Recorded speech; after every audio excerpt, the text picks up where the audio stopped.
The good people at McWenderking's would like to take this time to warn you that the following episode contains sounds of gunfire and acts of violence. Those with weaker constitutions have been asked to fill out a request form for a McWenderking's approved listening companion prior to listening, and we thank you for your understanding. If you are not bothered by such matters of an aggressive nature, enjoy the sweet gunfight. This message was brought to you by the McWenderking's Corporation, LLC. Thank you. You want in? There's a lot of guns here, man. There are, but they're looking for a thief, not a waiter. Indeed. Now, as I told you, I did not send that letter. Yeah? I'd like to find out who did. Oh, cool. I can do that. However, I don't think they'd be willing to confess it to one of us. Especially if it's that other Patrick guy. Something to consider. However, I'd like to bring a little more comfort back into the restaurant. Head toward the restroom. Okay.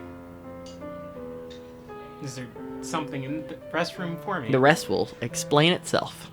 Okay. Doing so. Wow, is my stomach rumbling? Well, don't make a show of it. Okay. No, go ahead. I love it. I'm all about it. Alright. Watch out, everybody. I have the bubble guts. And you make your way to the restroom. And when you get there, it's the same single stall restroom. Weird considering the rest of it's all ritzy and fancy. This one's identical. But sitting at the sink is a familiar shape to you. Yeah. It is what seems to be a rubber face. It's a universal sensory translator device. Hollowed out. And with a single blinking light on the back. Ah. What would you like to do? I'll press the blinking light, I guess. It's not a button, it's just a little LED. So you poke it and nothing happens. Alrighty. Examine it a bit more. You look at it and it seems still weighted as if some technology is in it. But it doesn't have the same weight as you recall the last one you interacted with having. It is missing a face. The face is on the front. Ah, really? Did you call it? What's hollowed out? Just the inside. Ah. But it looks like a normal UST. So If that strikes any sort of feeling in you or not, I don't know, but yeah, it is what it is. it's a sad one. But it seems like the plan here is for me to disguise myself as a UST. Or would you call it... Is that hollowed out space big enough? Find out. Okay. What are you gonna do? Let's get into the hollowed out space, I guess. Alright, so you place it, I assume, just on your face like a mask? Yeah. And as you do, you hear a snapping sound of a bear trap. No. I bet just... We're done. I'd be sad. No, you put it on and you hear a whirling sound as some sort of pressure has been released, and you feel your body being encased, very similar to how your arm was consumed when it was originally replaced with your robotic fist. Ah. And you hear things snapping into place behind you. As you look at your hands, you notice that they are wood-paneled. Yeah. I'll get the machetes. Yet to be determined.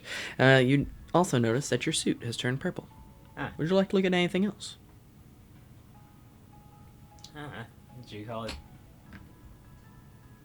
it? Is there anything else on me? There's a mirror above the sink. There's not a mirror anywhere else, but I mean, you can look at feet, Yeah, sure. dress, shoes, whatever. What do you call it? Is there any indication of who may have left this here besides the person we've been talking to? None whatsoever. You look from what you can tell just looking down, like a purple-suited mannequin man. Okay, I shall look at the mirror. As you look in the mirror, you see a wooden face, and through the eyes, you see your own staring back at you, but something happens.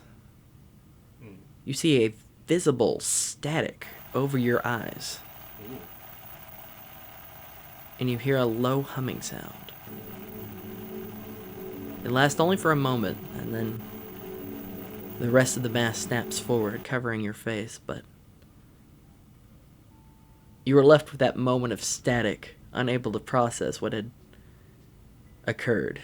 A gap that you were not allowed to look at yourself.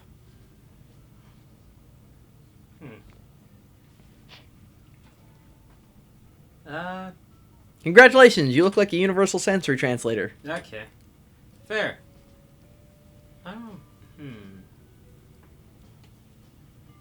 Well, I'll take a just small look at my box cutter and just put that in my pocket. Alright, so your mannequin hand reaches in, looks at the box cutter, puts it back in. Thoughts of a friend fill your head. Indeed. I guess we go back outside. Alright, you exit the bathroom, and a patron of no discernible interest or note looks at you a bit confused as to why a waiter was walking out of the bathroom, but walks past you in the narrow hallway and continues inside. Okay. I guess we'll use this to investigate the things that we haven't investigated yet. I will go over to the table at 13D. 13D, so you turn the corner, entering the small annex dining area, and the sound of piano music fills the air. You see a man playing at the piano, and a woman in a red lounge singer dress standing on stage, singing under a single spotlight.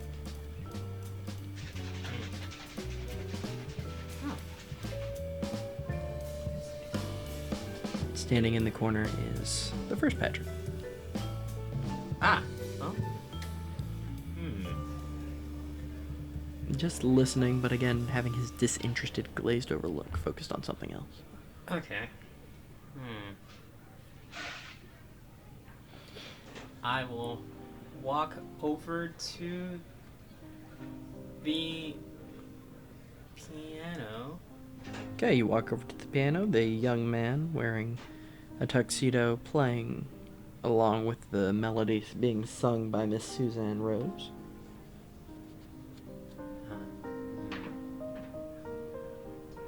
I say my best robot impression. Would you like any assistance? As you try to say this, something's muffling your voice. So you hear the sound in your helmet, or mask as it were, but no one reacts. I don't think anyone can hear your voice. Well, I guess we are silent. The young piano player looks at you, shakes his head, and gestures for you to go off, Okay, I shall. trying not to miss any notes. I shall ride by. What can I do that doesn't start too much of a ruckus? Ooh. What do you call it? I shall walk over to other Patrick. You walk over to the first Patrick? Yeah. Okay. He is just standing opposite the piano, leaning against the wall. I shall gesture towards his coat. He looks at his dress coat, then looks to you and just puts out a hand and says, "I'm good, thanks."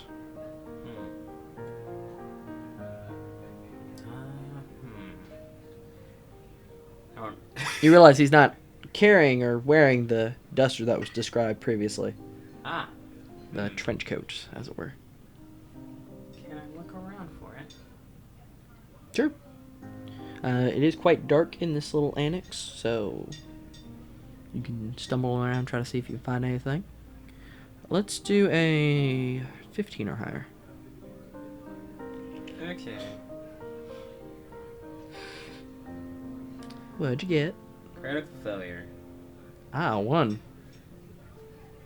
As you are looking around, trying your best to seem nonchalant, you stumble, and there's a clatter as your wooden body falls to the floor.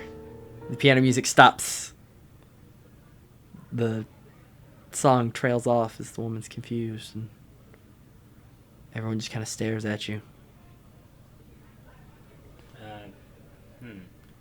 I will get back up and just quickly scoot off. Alright, you collect yourself, brush yourself off, and then quickly exit the room.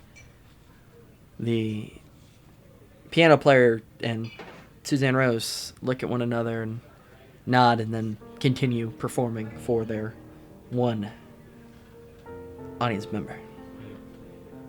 Being silent is hard. Okay. So you've now exited the dining annex. What would you like to do?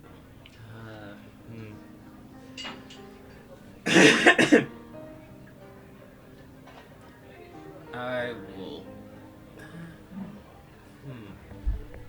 I guess I will look back over at the table, see if I can find Jack there. Okay, so you're going back to the first table you ate at? Yeah.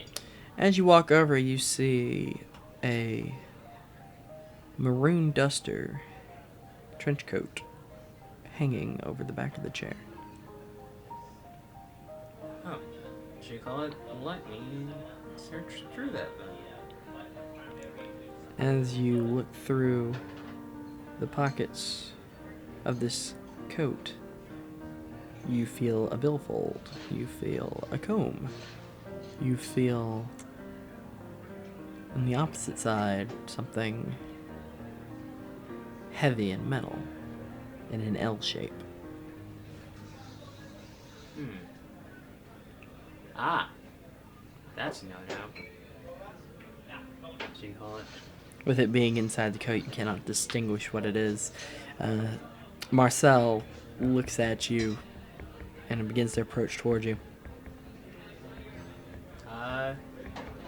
Let's skate towards the kitchen. Roll me a 10 or higher. 5.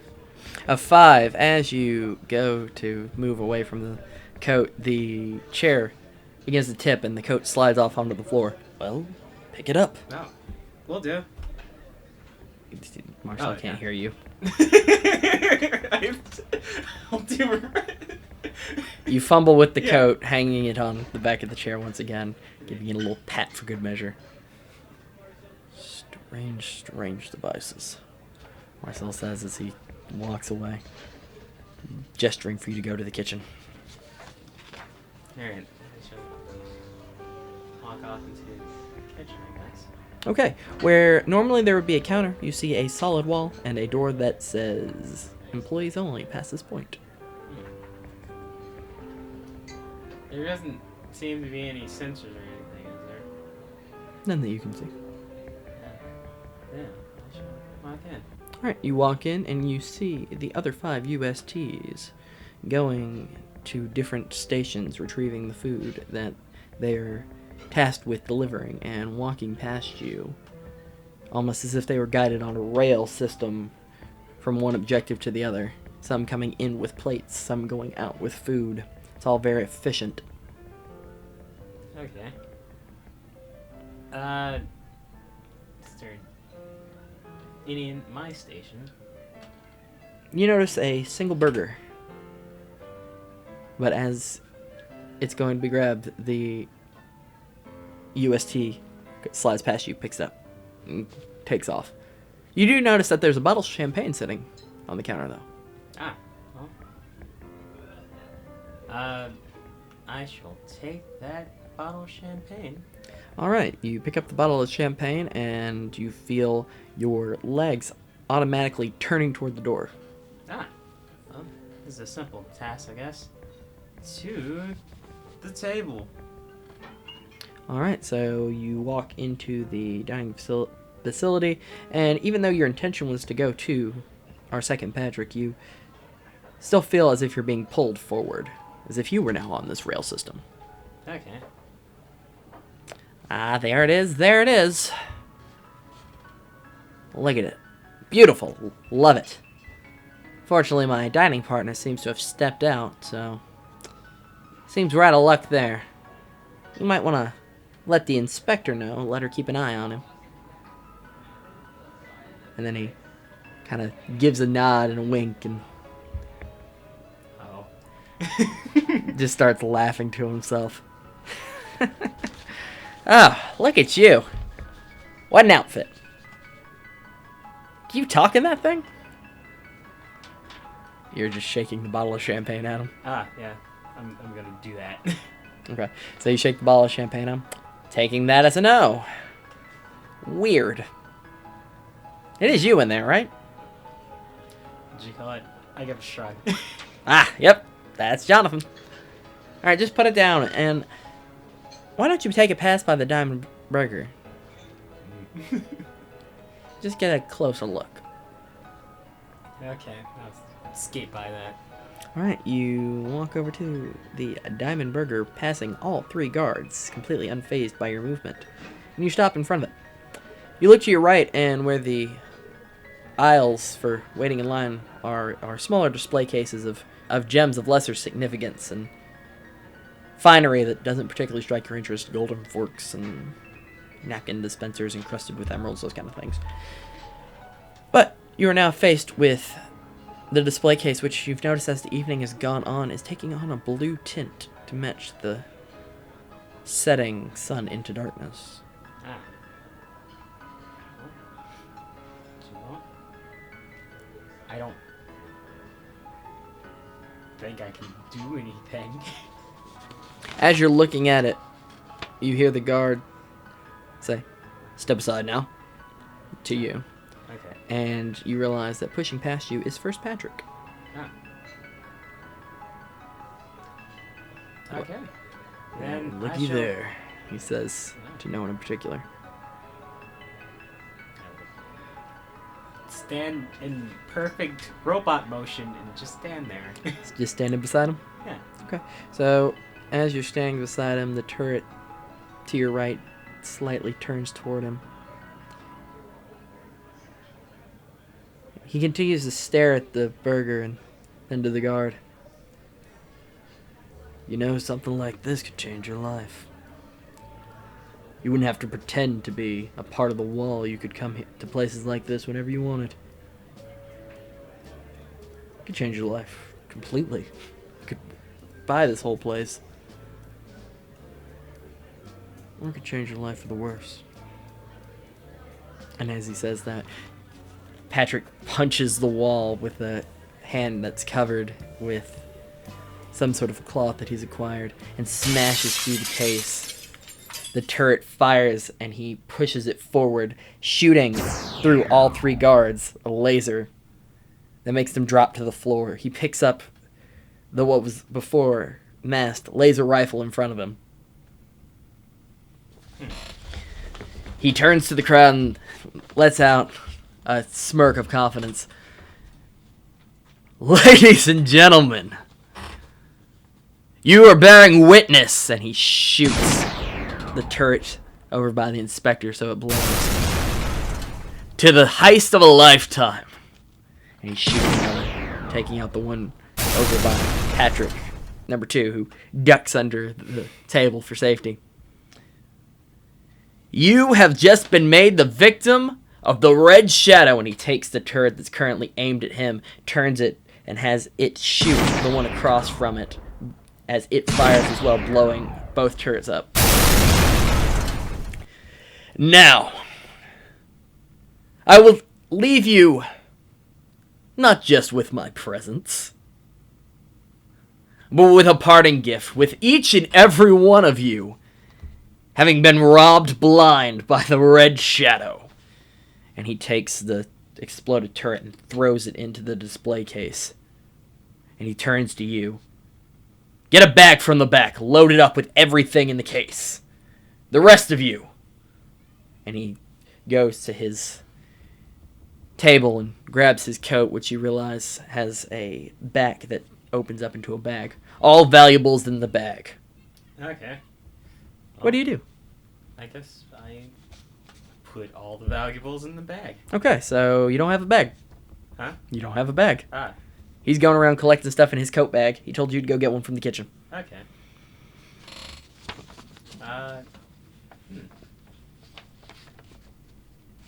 How distracted is he? I mean, he's just super villaining right now. Okay. Could I just take the jewel and just take it to the back? You want to try to sneak past, grab the diamond burger? Yeah. I kind of want to do that. Okay. What you call it? I could just be putting it in the bag. Let's go 15 or higher. Let's see what happens. I don't like the 15s or higher. I've been rolling ones and fives all day. This could be fun. Oh gosh. 15. All right. You pick up the burger and slip it into your purple coat pocket. And then make your way to the kitchen as instructed. In the kitchen, you see a bin full of disposable potato and various vegetable sacks that you can easily use to accomplish the task that the Red Shadow has put in front of you. Okay. So, I'm going to put it in one of the sacks, and then I'm going to put the potatoes in the other sack. Or how heavy does it feel? Like, I want to... It's pretty heavy. It's significant. Like, it's probably 50 pounds. Okay. Like, it's a giant diamond. Could I put enough potatoes together to do that? Not and pass it off for the size, no. Hmm. Think about how much potato weighs, man. Come on. You have to have a lot of potatoes. Also, he didn't ask you to grab the diamond burger. He asked you to fill in the jewels from the tables he smashed here. So you're perfectly able to just go out with an empty bag. Okay. Let's just stuff it in the back, and then what you call it? Okay. Wait. Did you call it? You've got a pile of potatoes, huh? Yeah. You can So, totally go through with this. yeah. What do you call it? I want to make sure that if I do just decide to, like, kind of walk out, what do you call it, with it, it's not showing on my person. So, what do you call it? Is it visible on me currently? I mean, it's in your inner coat pocket. It's passable. You're kind of a clunky mannequin, man. Like, no one's checking out your silhouette. Okay.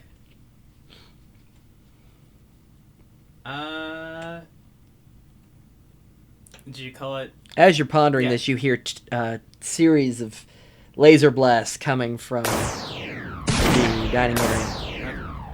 Do you call it? I shall put it in the sacks, and then do you call it? Friggin' take. So you Take just the want sack out. so you just want to put it in like the pile of sacks, like buried in there. Yeah. Okay. So you take the diamond burger out, you slip it in the pile of sacks, and take one off the top, and walk out. And you are treated to a gunfight as the Red Shadow is firing across to the two surviving guards and Inspector Jane, small fellow, on the opposite side. Okay. She has a laser pistol.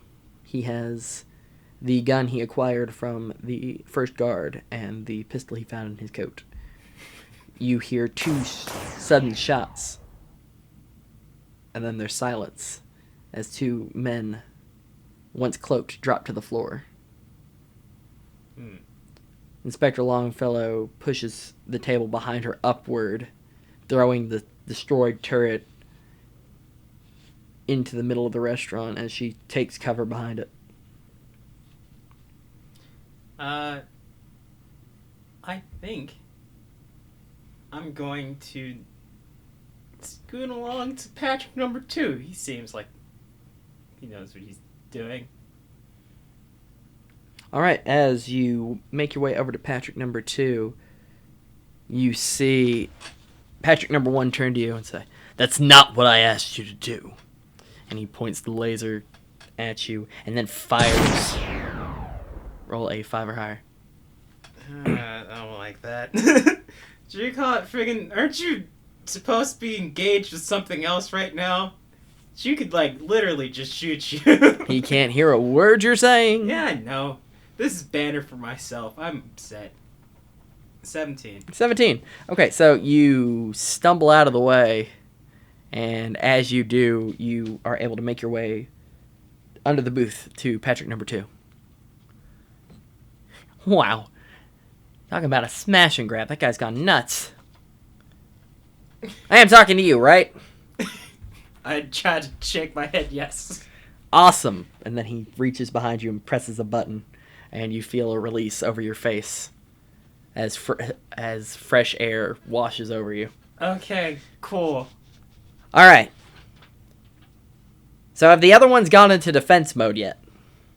They have a defense mode? I'll take that as a no. Yeah. You ain't got that. That's fair. So, let them take the lead. It's not like a suit for everyone, just you. Okay. They're what? They do not matter. Alright. So. Do not let yourself get wrapped up in this. Just do what he says. Okay. This is my fault for getting you involved. Alright. So, what you're saying is I should just take the diamonds and everything? If that's what he asked, go ahead and do it. Okay. Doing that, then. He's going to be making his way over here soon. I'm hoping that he'll get engaged with the mannequins before then, and I'll be able to come up behind and take care of something. But for right now, play it by the book. Okay.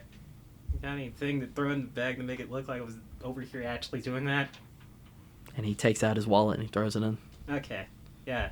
G call it, and then I'll put the thing back on and then scoot off. All right, so you feel the seal of the UST covering your face once again in wood. And you want to make your way to the jewel cabinet? Yeah. Okay. You walk over, and again, it's random, shiny restaurant accoutrement, gold and silverware, emerald-encrusted napkin dispenser, a couple odds and ends of necklaces, and ruby in the shape of the McWenderking's logo. It's all very kitschy, ritzy kind of stuff. Okay, so looting that, I guess. Okay, let's do a 5 or higher. There's a lot of stuff. Okay. 18. Okay, you have no problem just kind of putting your hand on one end and pulling it all into the bag. The bag gets significantly heavier as all these metal and jewels, encrusted objects just kind of all pile in. And you're good to go. You've got everything, and you can do whatever you need to do at this point. Okay, I guess I hand him the bag. Okay, so you walk up to Patrick number 1, and you hand him the bag. While this is going on, just over his shoulder, you see the inspector leap forward and take a shot. Roll a 5 or higher. 8. 8. You were able to... Do you want to get Patrick out of the way? Do you want to use him as a shield? Do you want to dodge past him with him? What do you want to do? Tell me how you want to do this. As you call it, as I've been instructed, I will stay out of this and just dodge. Okay, so you jump out of the way, and it flies past Patrick's shoulder, and as you realize, would have clipped you right in the arm. So you are fortunately unharmed, and first Patrick looks at you and goes, "All right, you got everything?" I will attempt to shake my head yes. Great. And he holds out his hand, he takes the bag from you, and he throws it at the window. As he does, there's a shattering sound of glass. And he looks back to you. What else did you find? Wallet? I try to gesture into a wallet. Whatever you found, it's in the bag. Great. Now go back there, take care of the other USTs before you get all defense mode on me. Okay. So, I will go back. As you go back, you see 5 USTs all standing in formation, a row of 3 next with a row of 2 next to it, all with red glowing eyes.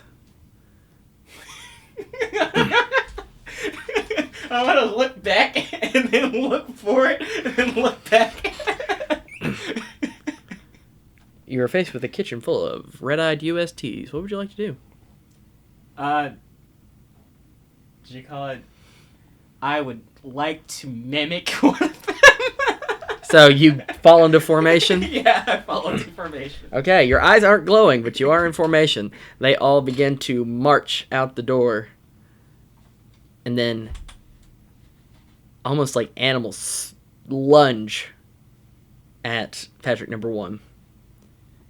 He takes the laser rifle that he had taken from the guard and shoots one in the chest, sending it backwards in a smoldering pile as another one leaps onto him. As you're quickly noticing, your USTs are operating on the ideal that sheer numbers will be able to overrun this individual. Okay. What are you going to do?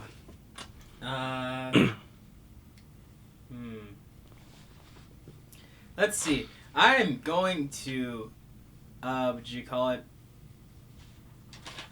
These USTs aren't gonna, like, no charades, are they? Mm. Gosh. I want to communicate that they should... Wait, they don't have weapons. Nope. Do you call it? Is there any weapons around? Just the laser rifles of dead men, smashed turrets. You got a box cutter in your pocket. Can I pull that out as a UST? Yeah. You want to pull out your box cutter? Do you call it? Yeah. All right, you reach into your pocket, realizing that your purple suit is merely a hologram. You're wearing your regular suit underneath. You're able to reach into your pocket and pull out your box cutter, given to you by a friend who said you would one day need it.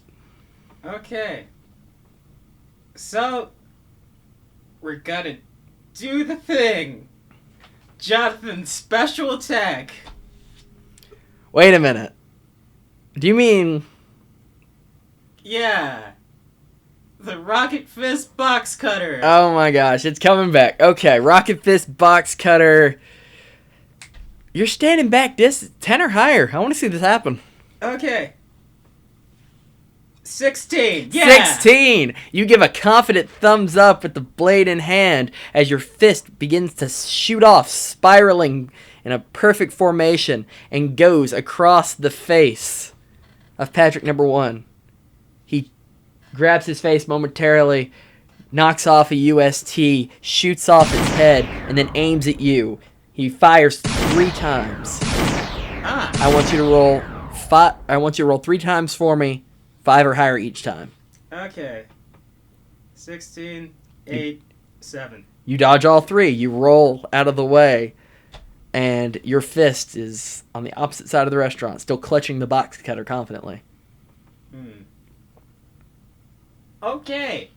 So, I guess we're gonna run around until someone actually is able to shoot this man. As you're thinking this to yourself, that was so cool! You hear Patrick shout, jumping up from his table. Patrick number 1 fires, and then Patrick number 2 just ducks back under. And he just yells, "Sorry!" Good gosh. Alright, so yeah. Now, Patrick number 1 looks to you again, puts the rifle to his side, and begins to walk confidently towards you. Do you call it? I'm going to just run back for my fist. He goes to grab for you 10 or higher. Sure, that's the one I missed. What'd you get? 5. All right. So he grabs you by your wrist with your hand still attached, so your right arm, and he pulls you forward and he smacks the back of your head. You hear a decompression sound as fresh air hits your face, and you are met face to face with Patrick. So, you think that button still works now? Yeah. Good line. So, Patrick, number 1, looks at you, says, I should have figured you would have gotten in my way. No, it's just making sure you have a scar to match the other one. He takes the laser pistol and puts it to your head. Ah, do you call it? I don't have another one. Let's not make a first one. Jonathan, roll a 10 or higher. I feel like I'm not gonna roll this one. Oh, wow, that's an abrupt end. Ooh, that's unfortunate. Well, that's it. You get shot, you fall forward, you're dead. No. What actually happens? Patrick goes to fire and is tackled by one of the remaining USTs, which tries to wrestle him down. He pushes it off, fires again into its head, having it fall back, and he turns to you. I'm imagining you're going to fall the same way, aren't you? And he takes a shot again at your head. Let's do a 5 or higher, because he let go. You got some distance. You should be fine. 19. 19. Yeah, so you step out of the way. You want to say something cool? Yeah, no, I'm not. You want to say something cool?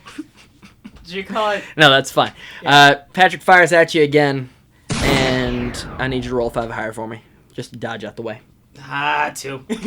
2, you take a clip to the leg. So you have been shot. The hologram on your leg fades away, and your black pants have a smoldering hole in them that begins to go dark red.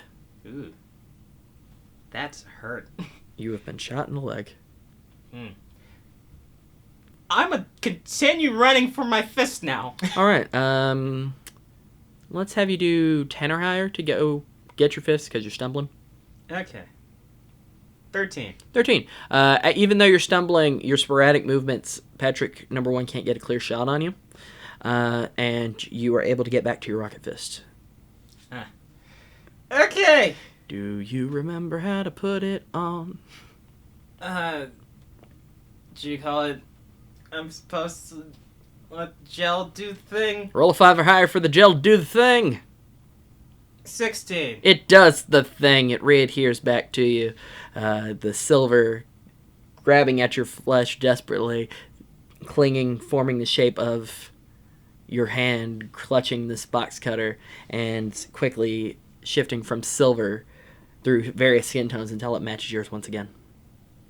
Okay. So, did you call it? Now we all have weapons. Please, Inspector, shoot this man. The inspector is holding her pistol, looking at him, looking at you. She fires a shot at Patrick number 1. Patrick number 1 takes a shot in the shoulder. I will fire right after her. All right, you want to fire your rocket fist in order to hit him 7 or higher. Why not? Random number. 1. Your fist, not having enough time to recalibrate, falls in front of you. That would have been a cool team attack. Now, are you on my side or his? She shouts. I'm on yours. This guy's a douche. That's what I like to hear. And she takes her pistol and she fires again at Patrick number 1. Get your hand, I'll cover you. Okay. Putting the hand back on again. She is firing sporadically just over your head. You are crouched down as these lasers fire over. Patrick is dodging and shooting back lasers in the opposite direction. You are undercover, just trying to hold down to where you can get this hand attached. So 7 or higher again. 17. 17. Your hand goes right back on. Good to go. Okay. Did you call it? Let's try this again. And I'm going to fire my fist at him. You need a... You are currently not his target, so 7 or higher. 16. 16. Your fist confidently shoots off with a thumbs up as the blade slips past the throat of Patrick number 2. Ooh. Oh, no! No! No! No, I'm kidding. Patrick number 1. I was having fun with Patrick names. No, Patrick number 1. As he lets out a gasp, falls to his knees and falls face forward. The inspector looks around.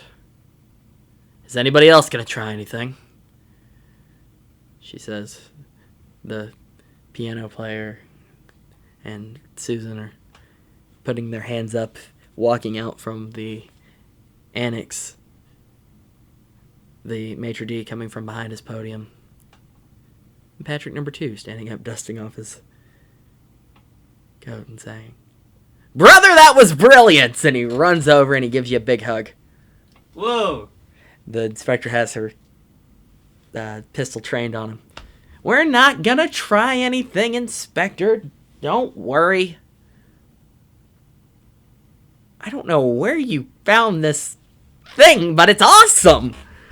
Yeah, what do you call it? Again, just rocket fist and the box gun. Well, I knew you had the rocket fist. We got you that for Christmas when you were 12. What I didn't know was where you got that cool suit. Ah. Yeah, what do you call it? It's part of the thing from the theater department.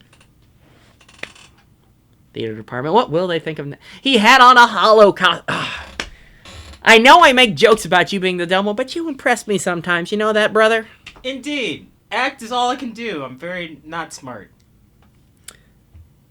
Well, you gentlemen definitely saved us on this one. And she looks at the body of Patrick number 1. I don't believe that your involvement will need to be recorded. I believe that this can all be swept under the rug, as you had a fine dining experience and spent the evening hiding under a table when it became less than fine. Yeah.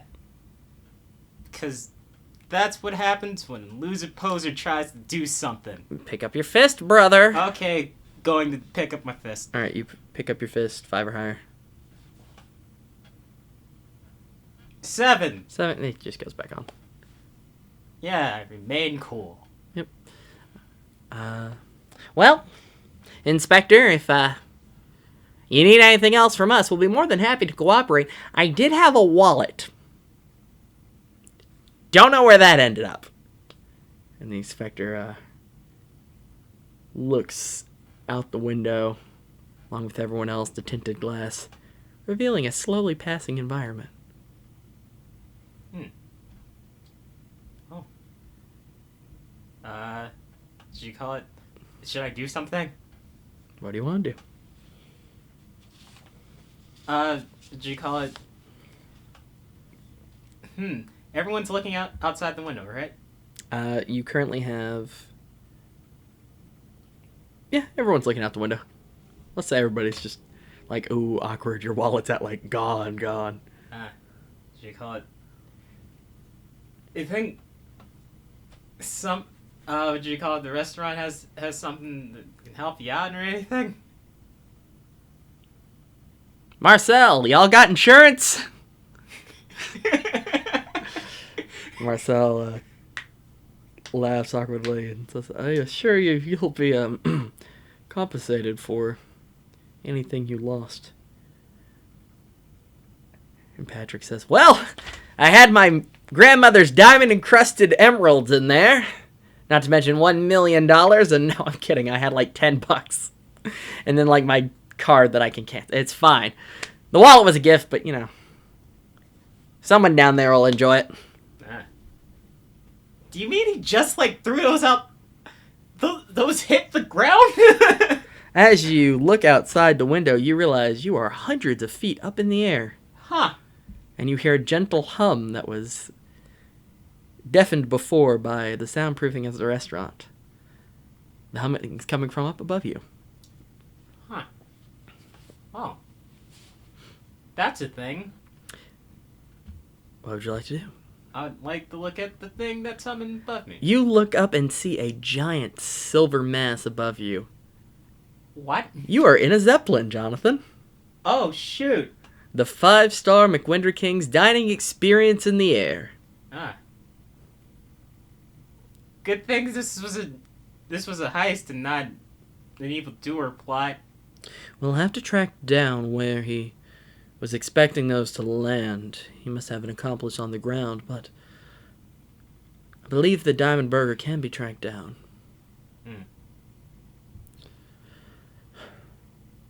And, Marcel, I do apologize for all of the things that have been misplaced, but I assure you that once a proper count of your losses have been found, the police will do everything we can to get a full recovery. And Marcel just kind of nods thankfully and says, don't worry yourself. We'll be certain after the events of today to get you a full inventory of what was damaged and lost. Susan, Rory, I don't believe you'll be needing to play for the full night. And the piano player and this lounge singer kind of nervously laugh to each other and just kind of nod, just kind of like, what is happening? Huh. And Marcel's still looking around trying to figure out how to save the situation. Can I get my food? Great idea! Free meals for everybody. It's on the house tonight. Cool. Insurance pays for everything.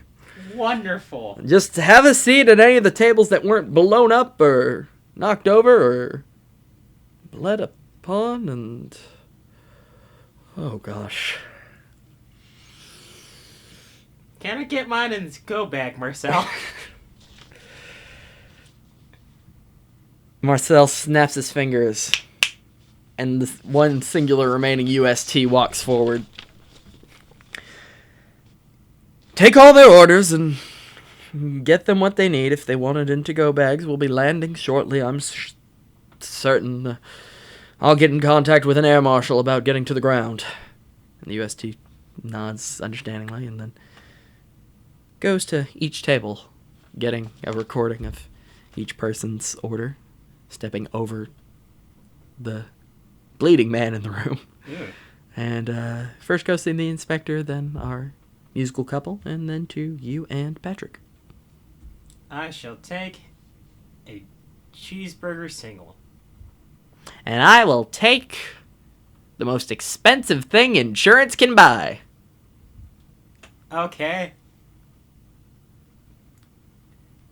Am I supposed to do something? I'm just saying, man, you're missing a serious opportunity. What? I know I said, oh, thrifty, not paying for the... Dude, insurance has got the free meal. Oh, Treat yourself. Yeah. Okay. You know what? I started this out, saying I wouldn't, but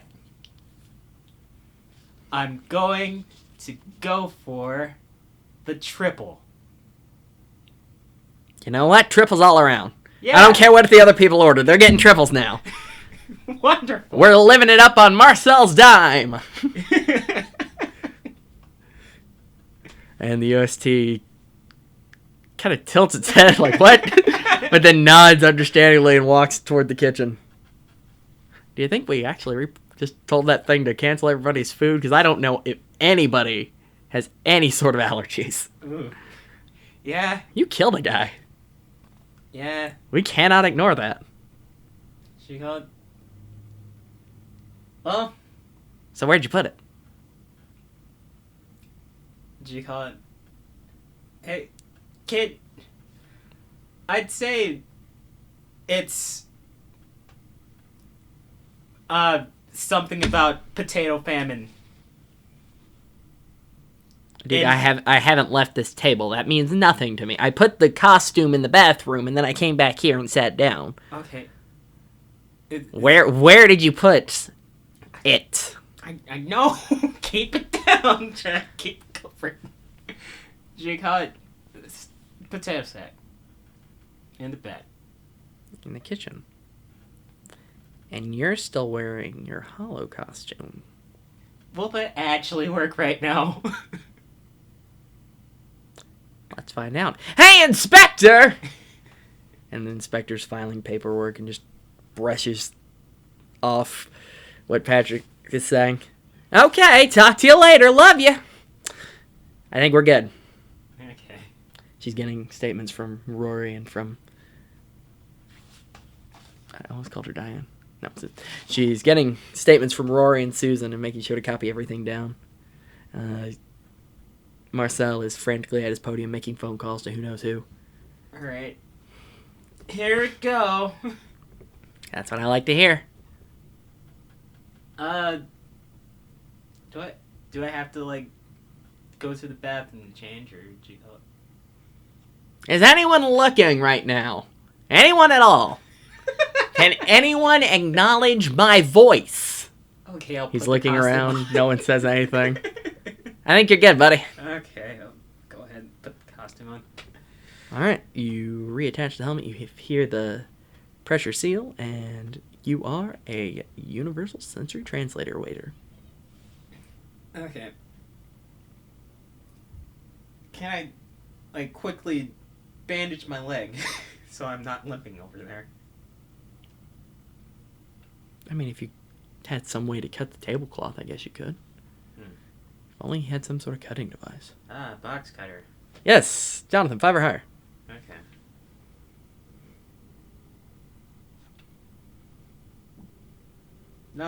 Nine. Yeah, you cut the tablecloth very quickly, wrap a tourniquet around your leg.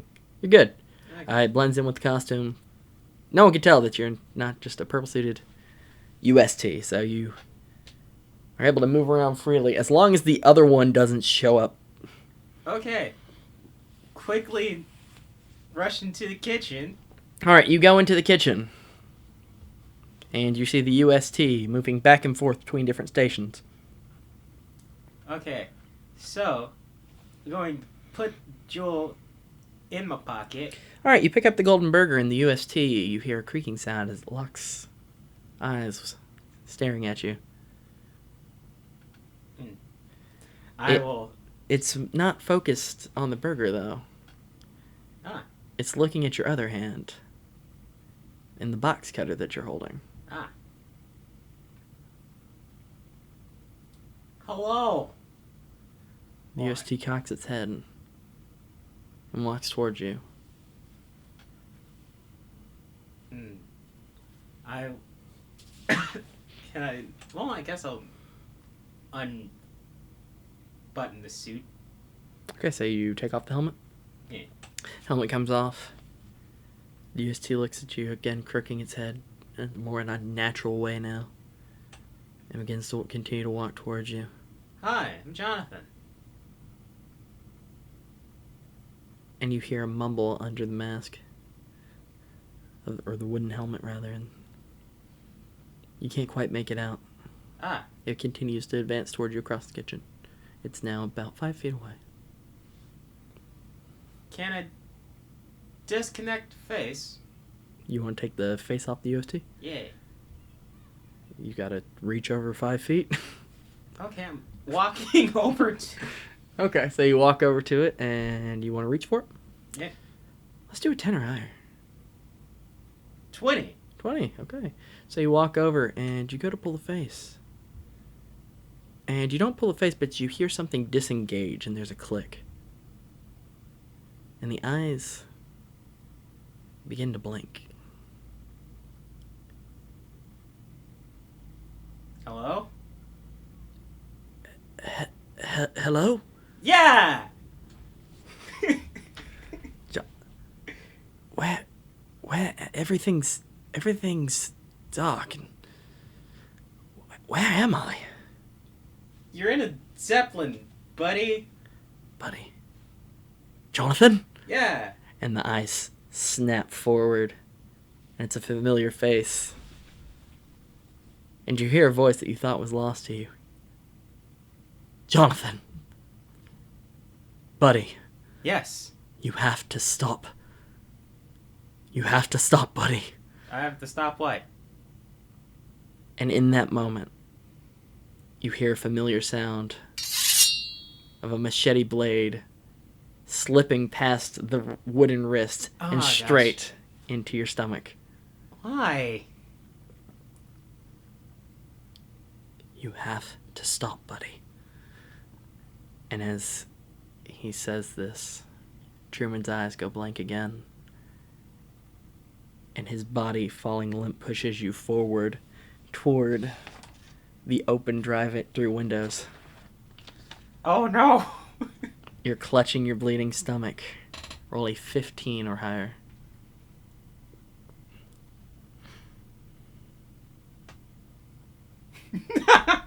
Just as it works out usually. 6. Your full body weight falls back enough for the windows to fly open. And you begin to fall. You're free falling through the air, losing consciousness as your blood falls around you. And you have been stabbed by a friend. Hold on. In that moment, you hear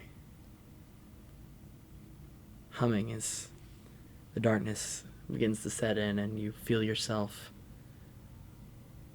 in a familiar sense of being, in a familiar humming sound as things go white. And then you're gone. Well, Jonathan Youngblood, you do not walk out of McWenderking's. darn it. You fell out of one, but you never had anything to eat. Yeah.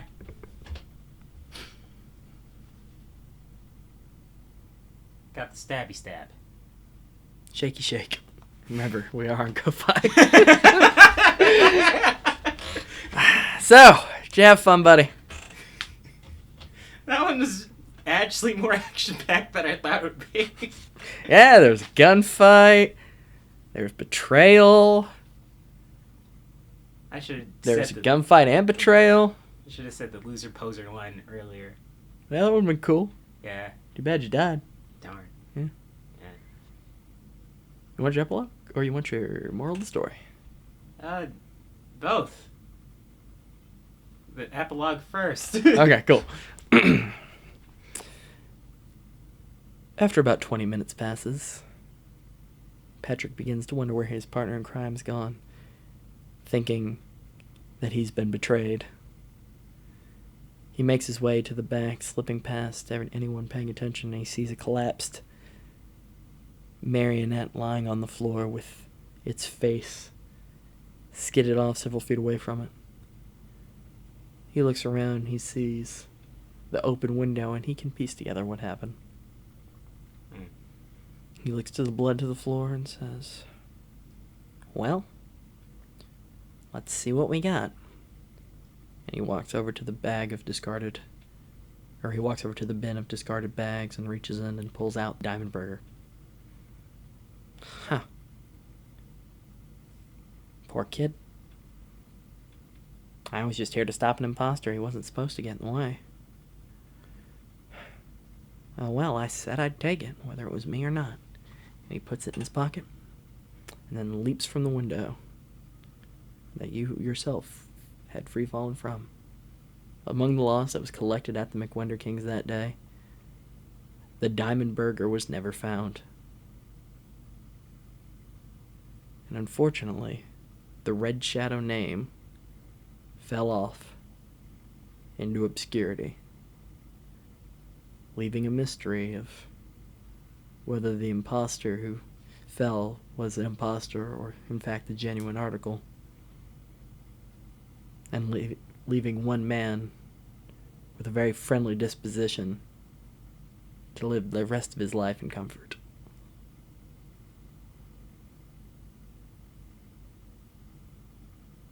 So what's the moral of the story? The moral of the story is your friends will stab you. Not backstab you, not double cross you, physically stab you. Do with that information what you will. This message is brought to you by the good people at McWenderking's. Indeed, that is a rough moral. They're not all fun. But did you have fun? Indeed. Great. I did my job here. Thanks for listening, everybody. We had a lot of fun with you today. I died. Yeah, you did. You didn't meet half the characters. You know, were there other characters? I had like 6. What you call it? Friggin', You didn't even talk to Rory. like, I was trying to, but the It's flight not important. Right. They're not significant in our lives anymore. Fair enough. What is important is that everybody checks out all our awesome friends who helped make this episode possible. Indeed. Zix Mix, Jalen Portillo,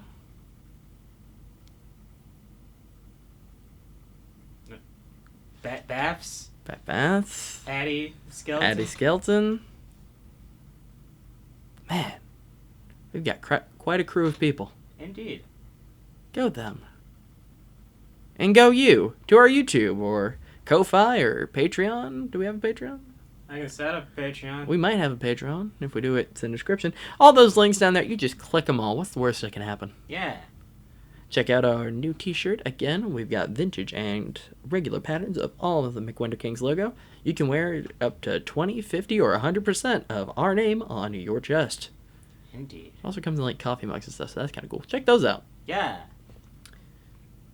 But otherwise, Jonathan, do you have any final thoughts for our listeners at home? I should have said cooler stuff. That's it. Now would be a golden opportunity to say cooler stuff. Nah. Time's passed. Well, wait, no, you passed. Indeed.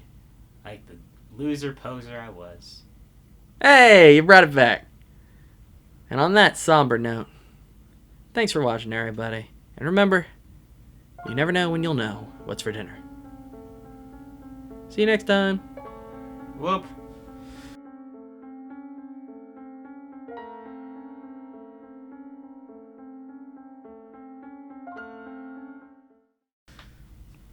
You fell out of a Zeppelin.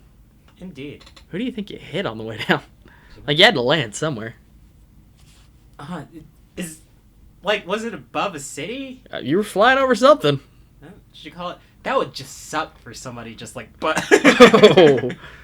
Like a Mace Windu kind of thing. Yeah. Oh. Can't wait to read the fanfics on that one. About the man who went about their day, only man. Like. Yeah, someone's got to write it, right? Like, someone's got to write a fan fiction about a dude just going through his day. It's completely unrelated to us, and then your corpse just smacks down in the middle of whatever he's doing. Yeah. Like that, someone has to put that together. I would enjoy that immensely if someone did. Me too. Do that. Shaky. Shaky shake. Just listen to the dude on the motorcycle. He does this every time we record. Have you noticed that?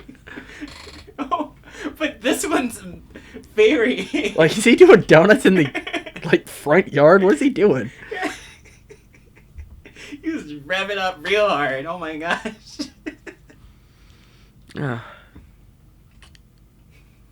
You want to end the recording now? Oh, at any time, please.